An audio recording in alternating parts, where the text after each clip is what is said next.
Welcome back to the channel, everyone. John here, and if you clicked on this video, you already know what time it is. We are talking about vengeance. We are talking about the night. We are talking about the Batman. Yes, this is my official review for 2022's The Batman, directed by Matt Reeves, starring Robert Pattinson as Bruce Wayne and Batman, Zoe Kravitz as Selina Kyle and Catwoman, and a slew of other fantastic cast members. As previously mentioned, this movie was directed by Matt Reeves, written by Matt Reeves and Peter Craig, cinematography by Greg Fraser, and music by Michael Giacchino. Okay, immediate first impression, I fucking loved this movie.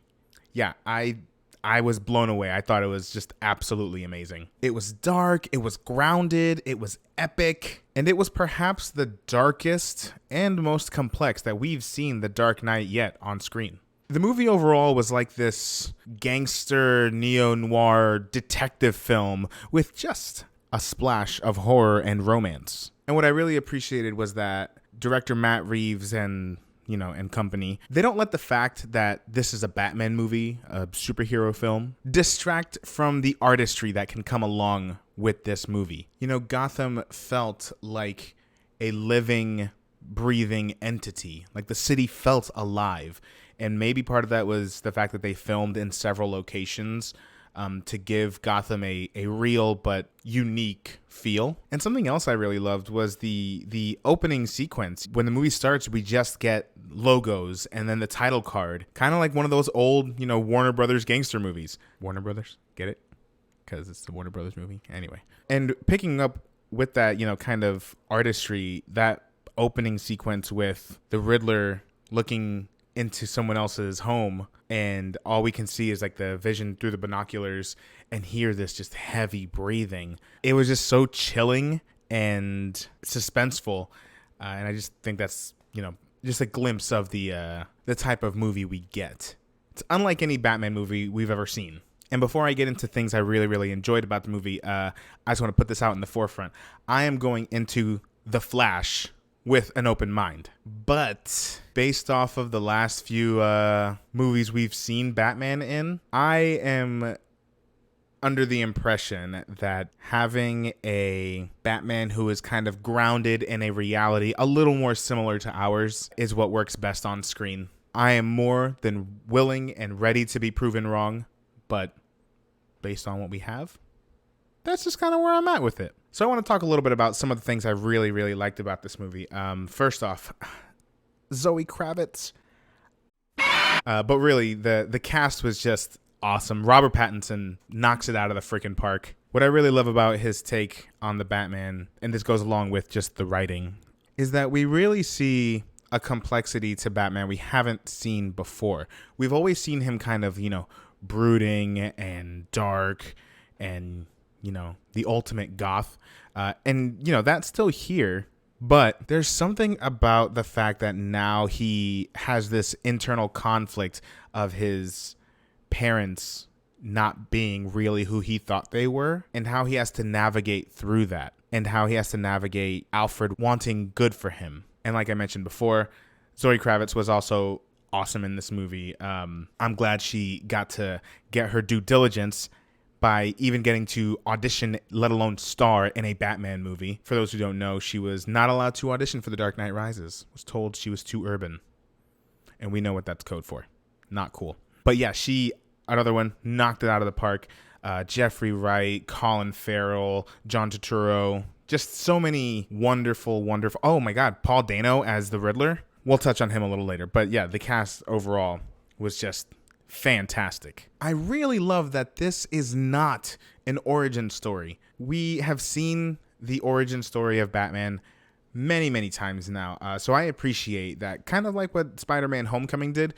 We just breeze past it because as an audience, we are pretty familiar at this point with why Batman becomes Batman. And I love that we see him in his year 2 of his own Gotham project, which is the Batman. And it's interesting to see that he, this iteration of Batman does not have all the answers. He doesn't come into this already knowing how to be Batman. He even says it at the beginning of the movie where he openly admits, I cannot be everywhere at once.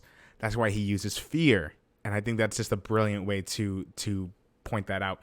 I also feel like he has a much more limited supply of gadgets.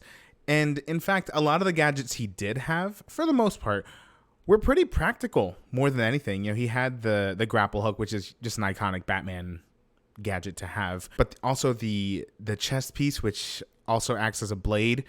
He had a flight suit. And just instead of just some weird cape that can, go in and out when it needs to fly or glide. Speaking of the flight suit, I appreciated so much that he got nervous before jumping. He knew he had to do it. And when it came time for it, he did it. But when he got to the rooftop and he saw there was nowhere to go, he gets nervous and he hesitates. And again, this is a Batman at the beginning of his career as Batman. So it makes sense that he would get nervous about jumping off a fucking skyscraper.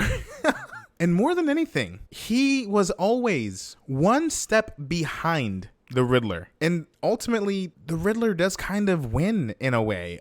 He does what he sets out to do, and Batman can't stop the disaster that happens toward the end of the movie. But because of that, because of this story, and because of this journey for Batman, he truly becomes a hero as opposed to just a vigilante. And again, that's just another example of taking a character that we've seen for decades now and doing something just new enough with it that keeps it so interesting. I want to go back and talk a little bit about the Riddler. Holy fuck.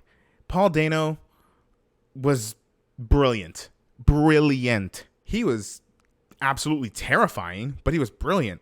And this is one of the most interesting ways I've ever seen the Riddler portrayed in any sort of medium. The serial killer vibes, particularly based off of the Zodiac killer, it makes so much sense and it works so well in this movie and in this kind of universe they've concocted for this movie. And what I really appreciate about the Riddler as the villain and just the story they used him for, there was a little bit of an interesting commentary on how the internet can be used to radicalize people to the point of becoming terrorists. Because here's the thing, and it's kind of fucked up. The plan to gain a bunch of followers and have them shoot up a building, it's terrifying, but it's not far-fetched. Yeah, I really love just this version of the character, and I thought it absolutely fit the tone and brought something completely fresh to the table.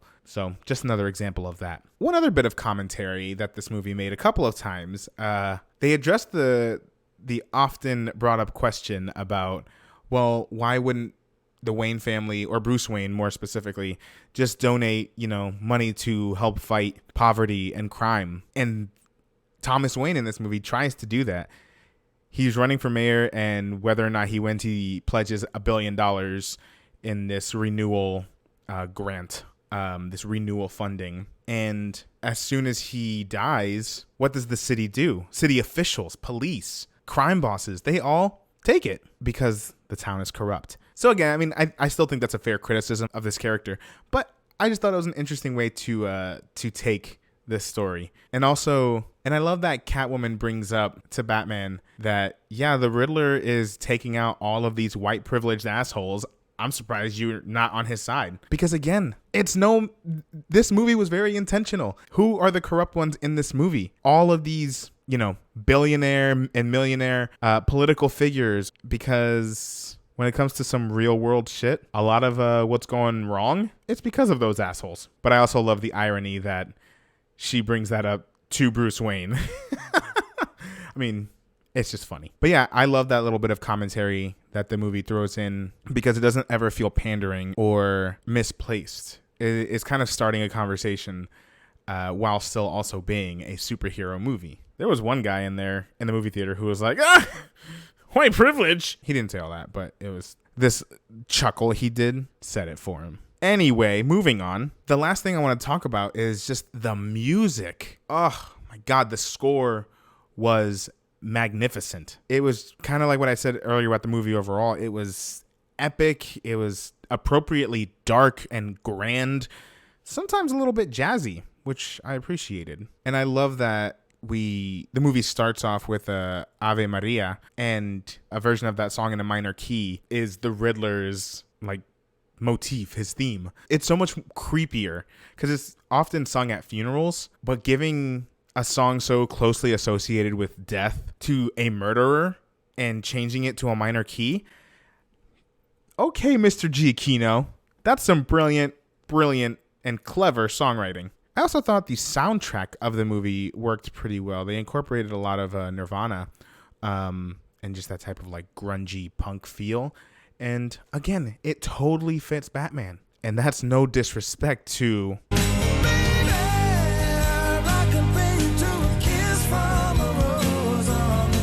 But yeah, soundtrack isn't often utilized in Batman movies in the last 15 years. So overall, I can't speak highly enough about this movie. And I saw it with Kendra, and she also really, really loved it. I was annoying, and I tried to use a different podcasting software, and we just couldn't make the time to record together. But she did relay this message to me. Anyway, we're talking about The Batman, starring the love of my life, well, one of them, Robert Pattinson. But yeah, I can't speak highly enough about this movie, and it's such a breath of fresh air. And I gotta say, DC is kind of on a roll these days. I'm not shy, and I claim all of the criticism that I've given them on this channel and in my personal life. But yeah, just with the Suicide Squad, Peacemaker, and the Batman, for me, this is 3 home runs back to back with, the Batman really solidifying a grand slam, because I really, really, really fucking love this movie. Yeah, man, I could talk about this movie for hours. I won't, but what I might do is actually go right now to spend those hours that I could talk about it just catching another viewing of it. But what I would also love to know is what you thought of the movie. So please leave your thoughts and comments in the comment section below. We'll see you next time. Thank you so much for watching. If you like this video, please like, comment, and subscribe. Also, feel free to follow us on Instagram, Twitter, TikTok, and Twitch. All right, see you next time.